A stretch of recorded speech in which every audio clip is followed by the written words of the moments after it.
नमस्कार, मैं हूं रविकांत राय और आज बात लेट्स डिकोड में होगी भारत से जुड़े हुए एक महत्वपूर्ण मुद्दे पर।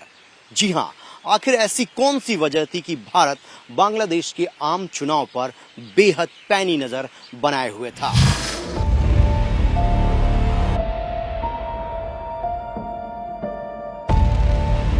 पिछले अगर 1.5-2 साल की बात करें तो बांग्लादेश में जो परिस्थितियां थी वो पूरी दुनिया ने देखी। किस तरीके से बांग्लादेश में आगजनी हुई, जो अल्पसंख्यक हिंदू थे खास तौर पर उन पर किस तरीके से अटैक हुए, उनके घरों को जलाया गया।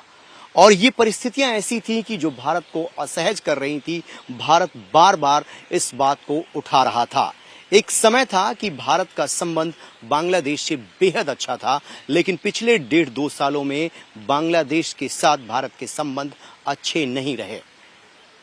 शेख हसीना के खिलाफ आंदोलन हुआ और शेख हसीना को बांग्लादेश छोड़ना पड़ा। उसके बाद वहां पर अंतरिम सरकार बनी और उस दौरान आपने देखा कि जो बांग्लादेश के संबंध थे इंडिया के साथ, एक जमाने में बहुत मधुर हुआ करते थे, वो संबंध धीरे धीरे तल्ख होते गए और यही चिंता भारत को अंदर खाने सता रही।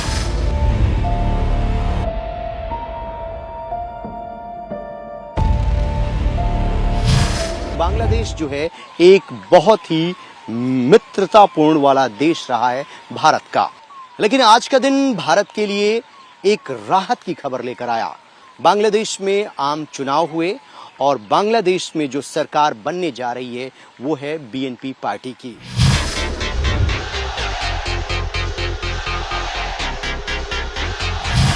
प्रमुख राजनीतिक दलों में से एक है और ये जो पार्टी चुनाव जीत कर आई है वो भारत के लिए राहत की बात है, क्योंकि कभी जमात जो है वो बीएनपी की सहयोगी हुआ करता था और कट्टरपंथी जो ताकतें थी वो बांग्लादेश में हावी हुआ करती थी। लेकिन जो तारिक रहमान जो 18 महीने बांग्लादेश में जेल में रहे और 17 साल का निर्वासन काटने के बाद अपनी माता के निधन से कुछ दिन पहले ही बांग्लादेश आए और उन्होंने पूरे कैंपेन को लीड किया बीएनपी के, और वो बीएनपी के प्रमुख भी रहे। और जिस तरीके से जो जो मुद्दे उन्होंने उठाए, बांग्लादेश की आवाम ने उस पर यकीन किया और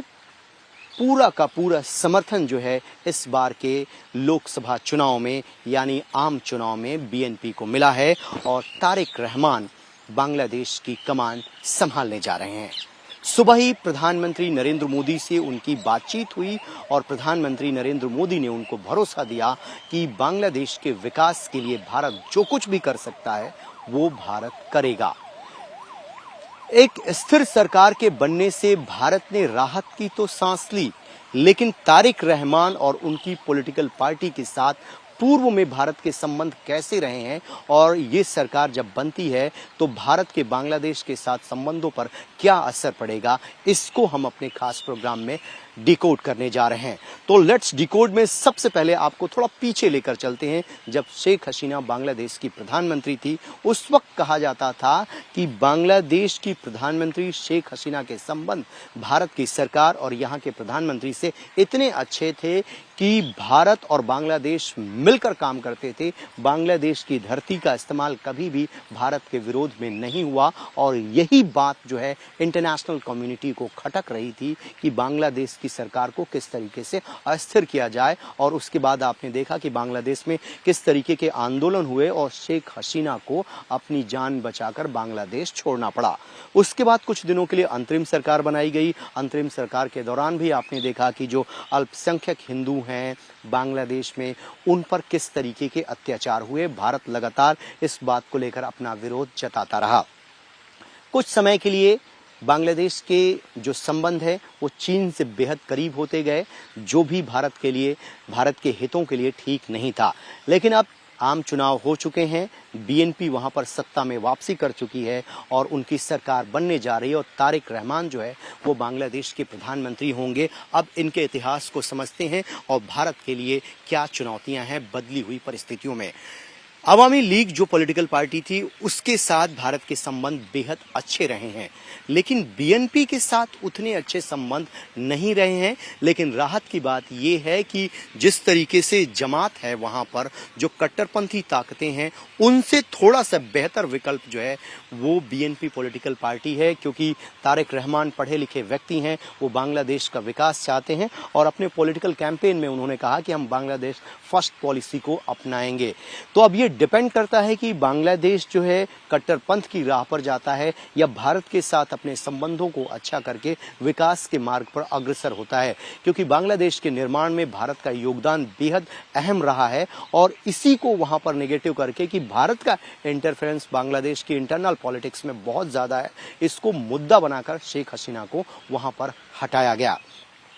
दूसरा एक कंसर्न जो है वो भारत के लिए है कि जो पूर्वोत्तर के राज्य हैं वहां पर अगर बांग्लादेश में कट्टरपंथी हावी होते हैं और बांग्लादेश अपनी जमीन का इस्तेमाल यहां पर पूर्वोत्तर के राज्यों को डिस्टर्ब करने के लिए उन संगठनों को देता है तो ये एक बड़ा कंसर्न होगा। लेकिन बदली हुई परिस्थितियों में जो नई दिल्ली है वो उम्मीद कर रही है कि ढाका के साथ उसके संबंध बेहतर होंगे और इसीलिए जब चुनाव के नतीजे आए प्रधानमंत्री ने खुद उनको बधाई दी और कहा कि बांग्लादेश के विकास में जो भारत अपनी भूमिका निभाता आया है आगे भी वो उसको कंटिन्यू करेगा, यानी भारत का जो सपोर्ट है वो जारी रहेगा। बांग्लादेश के निर्माण, बांग्लादेश के डेवलपमेंट में बहुत हद तक भारत का योगदान रहा है और ऐसे में उम्मीद यही की जा रही है कि ढाका भी जो है वो नई दिल्ली से अपने संबंध को अच्छा रखेगा और जो कट्टरपंथी ताकतें हैं उनके हाथों में नहीं खेलेगा। खास तौर पर अगर हम जियोपॉलिटिकल सिचुएशन की बात करते हैं तो चीन भी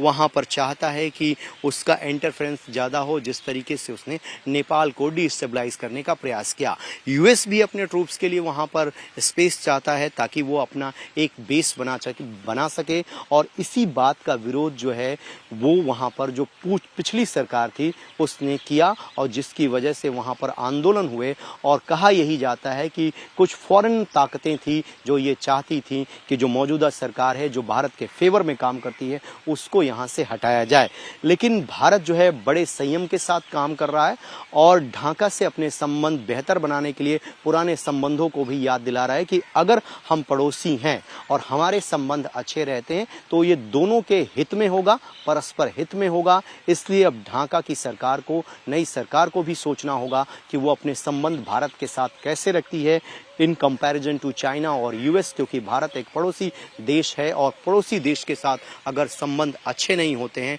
तो उसका खामियाजा दोनों देशों को उठाना पड़ता है। खबरों की रणभूमि में यहाँ शोर नहीं सोच लड़ती,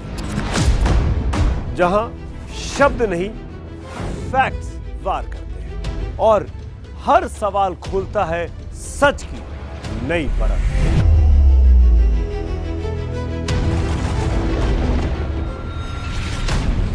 चक्रव्यूह आपके अपने सुमित अवस्थी के साथ सोमवार से शुक्रवार शाम 6:57 पर टाइम्स नाउ नव भारत पर।